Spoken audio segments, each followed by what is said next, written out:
கேட்டமா சொல்லுங்க. ஏற்கனவே 1,00,000 கோடி இழப்புல போகுது. இப்ப இலவசமா கொடுக்குற காசை எங்க இருந்து எடுப்பிய? எங்க இருந்து? இதெல்லாம் நல்ல திட்டமா நஷ்டமா? இந்த கேள்விக்கு அவர் என்ன சொல்றாருன்னா, அவங்களுக்கு நிர்வாகம் பண்ண தெரியல திமுகவுக்கு. எப்படி இலவசம் கொடுத்தாங்க? இலவசம் கொடுக்கறது, இது கொடுக்கறதுங்கிறது ஒரு தரமான பேருந்து இருக்கா? இலவசமா நீங்க பேருந்துல பயணிக்கலாங்கிறீங்க, அது பேருந்தா? அதுல நீங்களும் உங்க குடும்பமும் போவீங்களா? கேள்விக்கு பதில் சொல்லுங்க. பேருந்தா அது? நீங்க பாக்குறது இல்லையா? பாதி பக்கம் பேந்துக்கிட்டு போறது, முன்னாடி இது இல்லாம இங்க இல்லாம போய்கிட்டு இருக்கும்போதே பேருந்து, இதெல்லாம் பாக்குறீங்களா? அது பேருந்தா? அது காயலாங்கடையில இருக்க பழைய இரும்பாது. யாரு கேட்டது உங்களுக்கு நீங்க இலவச பேருந்து கொடுங்கன்னு? யாரு கேட்டது? யாரு கேட்டது? இலவச பேருந்துல போறதுக்கு என்ன மரியாதை கொடுத்தீங்கன்னு பாத்தீங்கல்ல? மகளிர்லாம் சொல்லலையா? ஓசியில் தானே வர, நின்று வாருன்னு சொன்னதெல்லாம் கேட்டது இல்லையா? அப்புறம்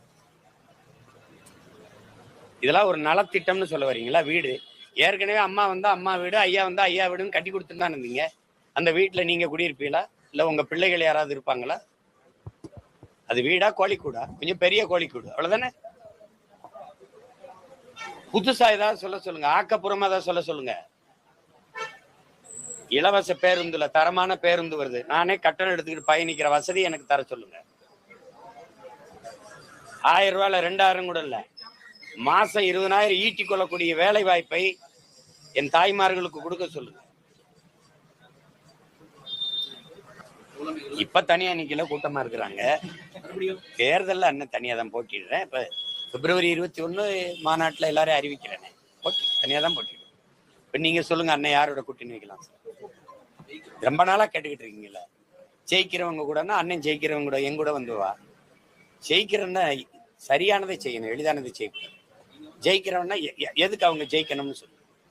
1000 2000 கொடுக்கவா? எதுக்கு ஜெயிக்கணும்னு சொல்லு.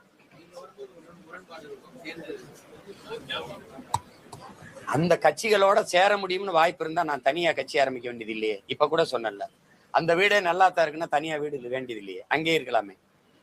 அப்ப தனியா நான் ஒரு கட்சியை வச்சிருக்கேன்னா என்னுடைய கொள்கை, என் நிலைப்பாடு வேற, தனித்து. அதனால என் பாதை வேற. என் பாதை சொர்க்கத்துக்கு கூட்டிட்டு போகுது என் மக்களை. அது 12 காலமா நரகத்துல வச்சு அழுத்துது என் மக்களை.